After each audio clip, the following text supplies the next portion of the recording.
Glycolysis. Greek में ग्लाइकोज का मतलब होता है शुगर और लाइसिस मीन्स ब्रेकडाउन। इसे ईएमपी पाथवे भी बोला जाता है। एम्बेडेड, मेयरहॉफ और पार्नास, इन तीनों साइंटिस्टों ने मिलकर ग्लाइकोलाइसिस को डिस्कवर किया था, इसलिए इसे ईएमपी पाथवे बोला जाता है। जितने भी लिविंग सेल है उसके साइटोप्लाज्म में ग्लाइकोलाइसिस होती है, चाहे वो प्रोकैरियोटिक सेल हो या यूकैरियोटिक, सब में ग्लाइकोलाइसिस होती ही होती है। याद रखना, वायरस में ग्लाइकोलाइसिस नहीं होती क्योंकि वायरस हमारे बॉडी के बाहर नॉन लिविंग होता है एज अ क्रिस्टलाइन सॉलिड। यह एक 10 स्टेप का प्रोसेस है जिसमें 10 एंजाइम इन्वॉल्व है। ग्लाइकोलाइसिस प्रोसेस में जितने भी स्टेप्स हैं उसमें जो भी रिएक्शन इन्वॉल्व है वो सारा रिएक्शन रिवर्सिबल रिएक्शन होता है। सिर्फ फर्स्ट स्टेप का रिएक्शन, थर्ड स्टेप का रिएक्शन और 10th स्टेप के रिएक्शन को छोड़कर फर्स्ट, थर्ड और 10th स्टेप का रिएक्शन इरिवर्सिबल रिएक्शन होता है।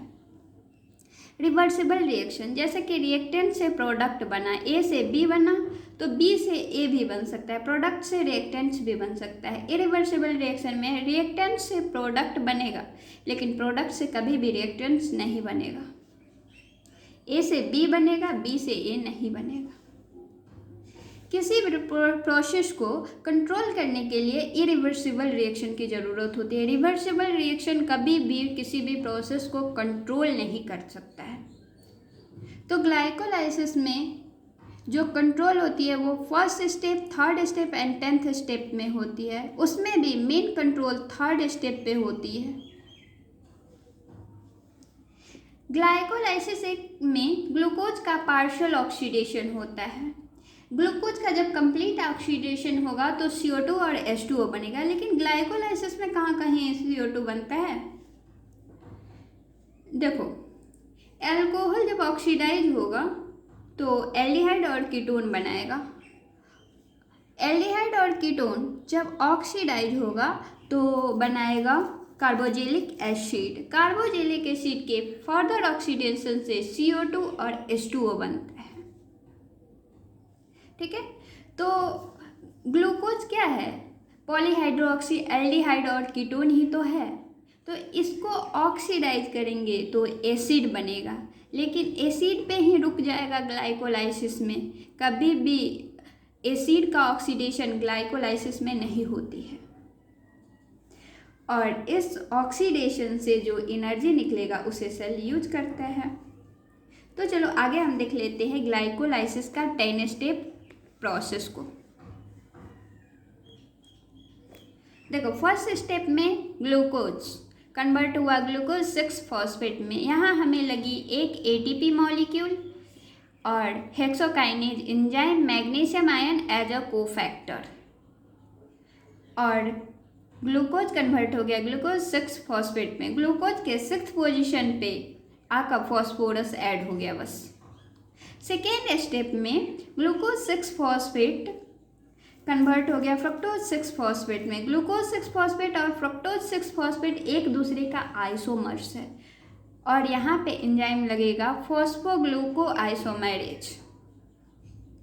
ठीक है, सेकेंड स्टेप के बाद थर्ड स्टेप में फ्रक्टोज 6-फॉस्फेट जो बना वो कन्वर्ट हो जाएगा फ्रक्टोज 1,6-बिसफॉस्फेट में, और यहाँ पे हमें फिर से एक ATP मॉलिक्यूल की ज़रूरत होगी फ्रक्टोज के फर्स्ट पोजीशन पे फॉस्फोरस ऐड करने के लिए। एंजाइम लगेगा फॉस्फोफ्रक्टोकाइनेज एंजाइम। तो फ्रक्टोज 6-फॉस्फेट कन्वर्ट हो गया फ्रक्टोज 1,6-बिसफॉस्फेट में। क्या हुआ? फ्रक्टोज, ये फ्रक्टोज मॉलिक्यूल है जिसके 6th पोजीशन पे फॉस्फोरस था और फर्स्ट पोजीशन पे फिर से आके एक फॉस्फोरस ATP का लग गया। ठीक है, उसके बाद नेक्स्ट स्टेप देखो,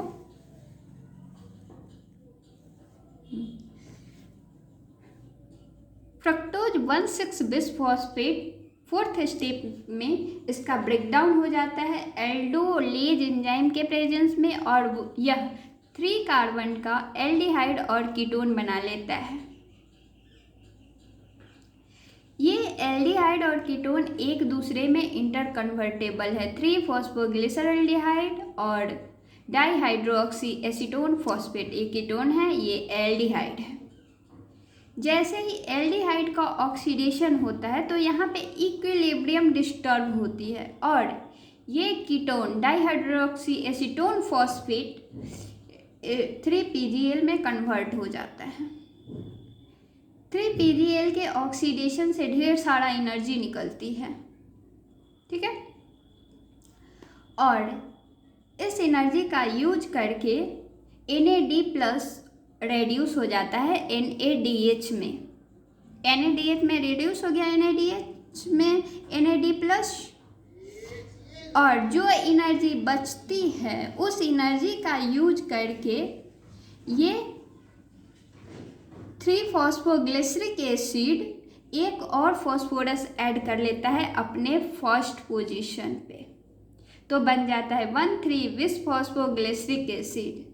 इसमें जो एंजाइम लगता है वो है फॉस्फोग्लिसरेट डिहाइड्रोजिनेज एंजाइम की ज़रूरत होती है। और 5th स्टेप में मैंने नहीं बताया, ट्रायोज फॉस्फेट आइसोमेरेज एंजाइम की ज़रूरत 5th स्टेप में भी होती है।